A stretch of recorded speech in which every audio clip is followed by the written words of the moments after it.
সূচনা আদ্দিন হাসপাতালের লাইসেন্স বাতিলের ৭২ ঘন্টার মধ্যে রোগীকে সরিয়ে নেওয়ার কথা বলা হচ্ছে। সেই প্রস্তুতি কতটা চলছে? কারণ অনেক কেবিন এবং আইসিইউতে সংকটাপন্ন রোগী রয়েছেন।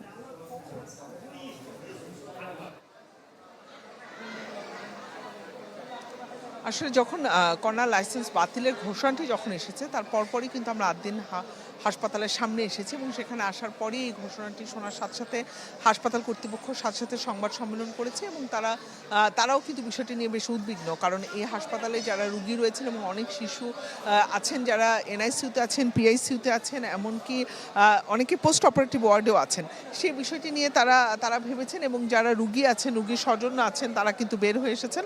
আপনি দেখতে পাচ্ছেন হাসপাতালের সামনের যে পরিস্থিতি, এবং তাদের একটি প্রশ্ন এবং তাদের একটি অনুরোধ, তাদের একটি দাবি যে কোনোভাবেই যেন তাদেরকে এই মুহূর্তে এই মুমূর্ষু অবস্থায় যেন তাদের যে রুগীরা এখানে ভর্তি আছে তাদেরকে যেন সরিয়ে না নেওয়া হয়, সেটি তারা বারবার বলছেন। এবং হাসপাতাল কর্তৃপক্ষ বলেছেন তাদের আরেকটু সময় দরকার, কিন্তু স্বাস্থ্য অধিদপ্তরের যে হাসপাতাল শাখার পরিচালক তিনি এসে কিন্তু যে নোটিশটি দিয়ে গেছেন সেখানে বলেছেন যে ৭২ ঘন্টার মধ্যে লাইসেন্স আছে এমন হাসপাতালে নিজ দায়িত্বে, আদ্দিনের নিজ দায়িত্বে কিন্তু এই হাসপাতাল নিজ দায়িত্বে সেই রুগীদের সরানোর ব্যবস্থা করতে হবে এবং সেটি তারা নোটিশে বলেছেন। কিন্তু এখানে যারা রুগী এবং রুগীর স্বজন আছে আপনি দেখতে পাচ্ছেন তারা ভিড় করে আছে, কেউ হাসপাতালের ভিতরে যাচ্ছে না। তারা বারবারই বলছেন যে তারা এই মুহূর্তে হাসপাতাল ছেড়ে যাবেন না, কারণ তাদের রুগীরা এখানে ভর্তি আছে এবং মুমূর্ষু অবস্থায় অনেকেই আছে, অনেকের ওটির ডেট আছে, এই ওটি অর্থাৎ অপারেশনের ডেট রয়েছে।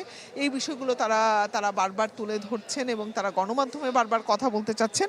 এবং সব মিলিয়ে যে লাইসেন্স বাতিল হয়েছে হাসপাতাল কর্তৃপক্ষ বলছেন যে তারা আইন অনুযায়ী তাদের যেটি করার এবং ৩০ দিনের মধ্যে যে তারা আপিল করতে পারবে সেই সব বিষয়ে তারা সর্বোচ্চ চেষ্টা করবে।